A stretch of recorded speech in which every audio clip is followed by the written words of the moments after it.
Welcome to Real Issues Podcast. I am your host, Martel Llewellyn. Guys, today we have a special guest. He is from the Better Yourself Society. He's going to get into his name, what he does, all the great things that he does. He's changing people's lives. So he's going to take it from here. Go ahead, sir. All right. Hey, what's going on, everybody? My name is Sam from Better You, Better Society. And lately I've been a TikToker. Never thought I'd get into doing TikToks, but it's really been a great platform, and I've been able to be a blessing to a lot of people. I do a lot of Q&As, and I do a lot of personal training sessions with people that want to get in better shape. So that's basically what I've been doing. I've been taking free calls with people. I've been coaching people and just helping them get started with their fitness journey. Or if they are people that work out, I've been helping them take their fitness to the next level. I try to keep it very simple and make it very manageable. So yeah, that's what I do. And see, guys, this is exactly why I wanted to bring him on, because just like he said, he just tries to keep it simple. He's willing to talk to people. He's willing to reach out to people. He's not so quick to charge people. These are the guys that need the platforms. These are the guys that we have to continue to push and to motivate to keep going so that they can help change other people. So we're going to get into the questions. So one of the first questions is going to be fitness related is, when did you start working out and why? Okay. Well, I've been working out my entire life because my mother had me in every sport under the sun: baseball, football, fencing, hockey, soccer, martial arts. I did 3 different martial arts styles. I did it all. But I was always sort of a chubby-ish kind of kid because calories and your macros and grams of protein, we didn't like the fitness and the nutritional lingo, and that understanding wasn't something that was really taught in my household. So I was always on the heavier side because I would go to baseball practice, come home and eat 10 pieces of fried chicken with a loaf of bread. So I didn't know how the nutrition tied into the way that I looked. But I would say I really got serious because when I was 17, I fractured a bone in my spine and I was on bed rest for months. And then even after the recovery, I couldn't play any sports and I was very inactive. So over the next 2 years, my weight shot up to 260. And then I was just hanging out with my friends one day and I just wasn't feeling comfortable with the way that I was looking. So that's when I really got serious with losing weight. I started to do 2 runs a day. At first, it was just 5-minute runs, and they were at a snail's pace. So I would be jogging for about 5 minutes in the morning and then 5 minutes at night. Very slow, very easy. And I also only ate a salad with grilled chicken breasts from McDonald's with no dressing. So I would eat that twice a day and I would run. And I just stayed consistent with it. And so the 5 minutes turned into 10 minutes, and that turned into doing a mile in the morning, a mile at night. And then it turned into 2 miles in the morning, 2 at night, 3 in the morning, 3 at night. And it was just all from being consistent that the amount of miles I was able to run, they grew. And also I was just doing little push-ups and pull-ups at home. But the consistency is what lets me gradually getting stronger. And, before you know it, I was 90 pounds lighter. I had a 6-pack and, I was fully into the fit life. Got you. So you kind of pretty much figured out what worked for you. So for some people who are just starting to work out, how exactly should they go about it and where do they begin? I think the best thing to do is to get guidance, to get a coach, right? Or you can go online and just do a ton of research. But those two things really work well. But even more so than that, it's you really gotta whatever you do, you have to be consistent with it. For me, I didn't really know that me only eating the salad with the chicken, I didn't know doing that and the running would actually work. I just did it and I stayed consistent with it. And after I checked my week after that, after I checked my weight after that first week, that's when I seen that I lost 5 pounds. And that's what motivated me to keep on going. So I think it's consistency, but when you stay consistent and you see results, that's what motivates you to keep going. But you want to make sure that you're following the right plan that's actually going to give you results so that you get the results so you can be motivated to continue That's why I'm big on getting the proper guidance or doing thorough research on your own. Got you. So, like with all the research out that we have today, what do you think about the fitness industry? Because sometimes the fitness industry could be telling you one thing and it could be pulling you in different directions. So, what do you think about the fitness industry today, and what would you change? Like within like the fitness industry, if you could. I think that there's, I don't know if I'm going to answer the question the right way, so forgive me if I kind of, rant a little bit. But I think there are multiple ways to get from point A to Z. And I think that one thing I don't like is when someone criticizes a specific path to get a result. Because it's like, if you want to lose 20 pounds, there are 100 different ways you can go about it. You can do keto, you can do intermittent fasting, you can pick whatever strategy you want. So I don't really like the criticism of a particular strategy, especially when it's somebody new. Because if I give someone new a specific strategy and you come along and you confuse them, that might kind of deter them from making progress. Okay. Yeah, so that's what, the criticism is something that I would change a little bit, because I think a lot of people criticize other people without. Sometimes people are quick to criticize without seeing, okay, no, I understand where you're coming from, So that's something that I would change, like people being a little bit more understanding and like quicker to listen rather than being so quick to speak and criticize. Other than that, I would say I wish people who were just now getting into fitness, I would want them to take the time to educate themselves on how the body works, on what calories are, what macros are. Because I think once you have a base level of understanding, it's easier for you to take the information that you get from people and implement it into your life. Got you. Now, how important is the healthy diet? Because like I think that a lot of people look over that, and I know that that's something that you preach. Because yes, we can lift all the weights and do all the cardio, but how important is that healthy diet? It's very important. It's very important. Like, let's say you only worked out twice a week, but your diet was like perfect, you would get better results than somebody who worked out every day but had a trash diet. So a healthy diet could save you countless hours in the gym. It just really maximizes all the work and effort that you're putting in. Got you. Now, this one is for the guys. Now, should guys approach women in the gym, and how should they go about that? How do you feel about that? Yeah, I mean, guys should approach women in the gym. It's just you got to do it with swag, like you just got to be, well, I don't want to give away the secrets, but if I see a girl that I'm attracted to in the gym, like I would wait until a moment that's not weird, and I would say, "Hey, how you doing?" Or, like nice sneakers. Mm-hmm.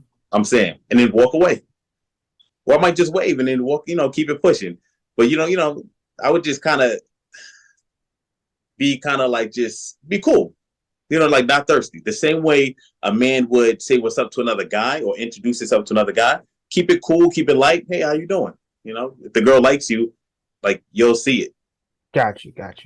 All right. So then for the business side, okay, why did you want to become a personal trainer?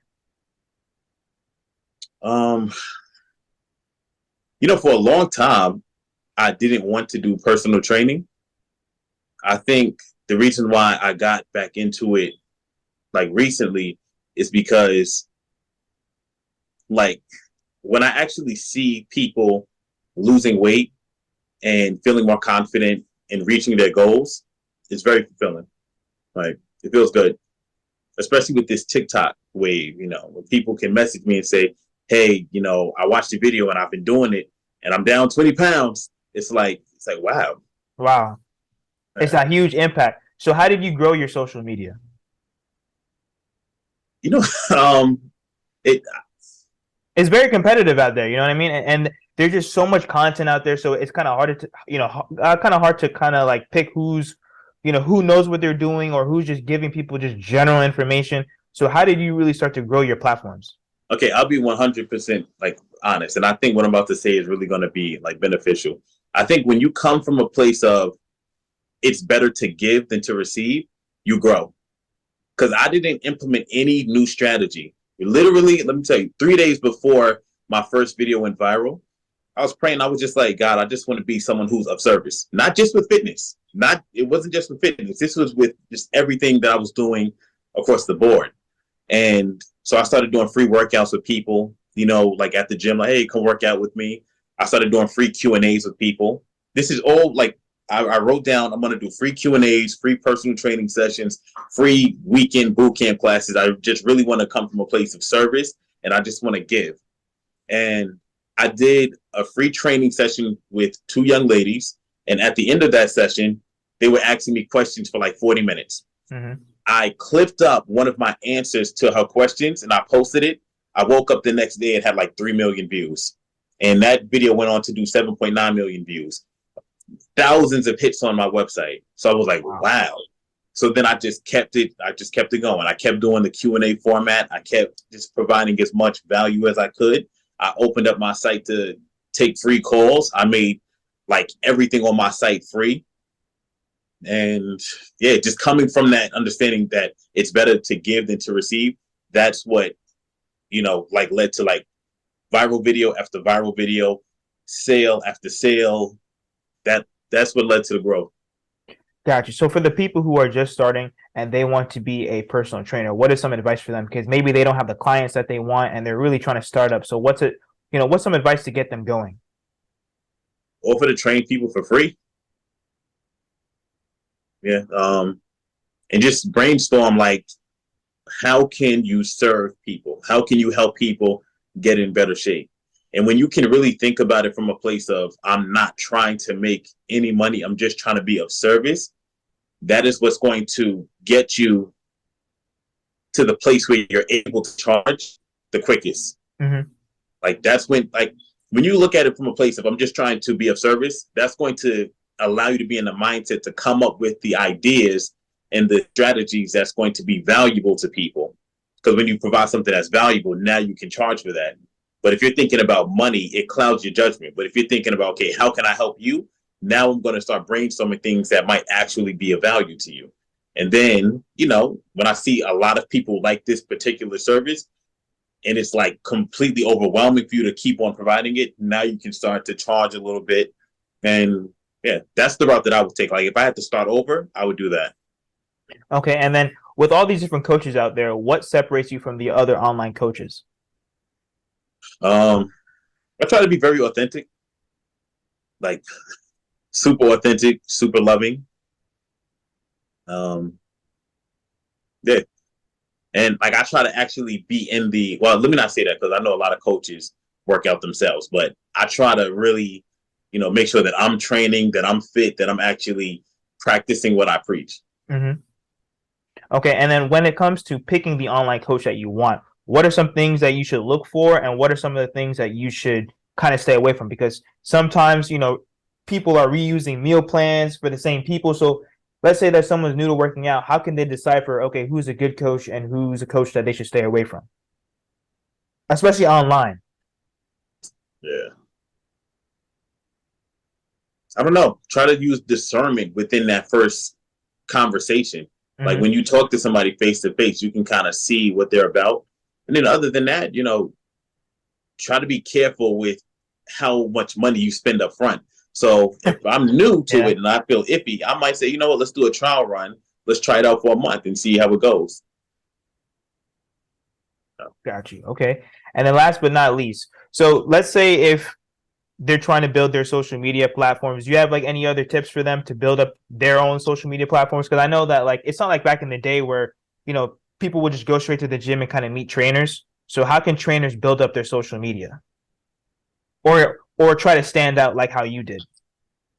It's funny, like, because I'm listening to myself as I speak, and I know it sounds kind of corny, but when I say that it's better to give than to receive thing, like, bro, a month ago, I had like 23K followers. Mm-hmm. You know what I'm saying? I wasn't posting fitness content like a month ago. I was posting motivational content. It was don't quit, keep going. It was personal development and business.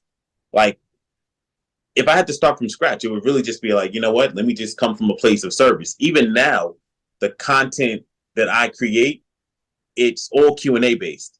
So I don't do anything where I just put the camera on and I just start filming. Everything that I do is like I'm answering a real person specific question. Um, and another thing is take the ego out of the content. So I used to make content to make myself look good, to make myself sound good, to Yeah. feed my ego. So I'd make sure, the beard was brushed, I was talking smooth, and I was like just trying to, have everything nice and pretty. And the content is so much better now. I haven't had a haircut in like 2 months. Yeah. But so it's like when you just come from that place of like service and it's not about me or how I look or how I feel, you grow.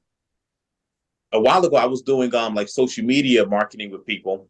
And one of the things that I realized, a lot of people, they get nervous about how they sound on camera, how they look on camera, when no one cares about that. They care about, are you providing them with information that can help them push their own lives forward? So just, don't be insecure. Don't have your ego tied into it. Just really come from a place of service.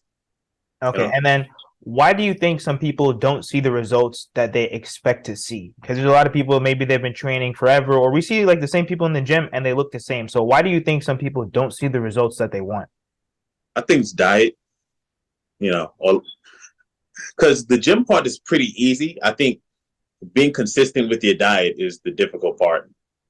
I was just on the phone with somebody and I was telling her that like you do good Monday through Thursday, but Friday, Saturday, Sunday, like you mess up. Yeah. Now that's good if you just want to maintain or if you want to lose like a half a pound a week or, take it very slow. But if you're trying to get like results, you have to be consistent with this diet plan. Follow it every day of the week. Like you want, like trying to lose 2 to 3 pounds a week is not something like that happens easily or naturally. Like you have to do something that's abnormal to get that abnormal result. Yeah. So I think that if people stay consistent with their diet, then they'll start to see the results that they want. Okay. And Sam, thank you so much for just joining us today. Please, but before we end, plug all of your social medias. Where can guys find you for workout plans, for meal plans, like whatever it takes? Where can we find you at? Okay, you can find me on every platform at Better You, Better Society. And you can go to my website, betteryou.bettersociety.org. So it's Better You, Better Society. And yeah, I do a lot of stuff for free. So yeah, Guys, so please like, share, comment, subscribe. Please check Sam out. Listen, these are the guys, like I said earlier, that we have to continue to push on all these platforms. Guys, he's a genuine dude from what I've seen so far. He has great content. He's willing to work with you guys, talk to you guys, email. It doesn't matter what it is. Please check out all of the social media platforms. And like I said before, like, share, comment, subscribe as we continue to push to 2,000 subscribers. Thank you guys so much.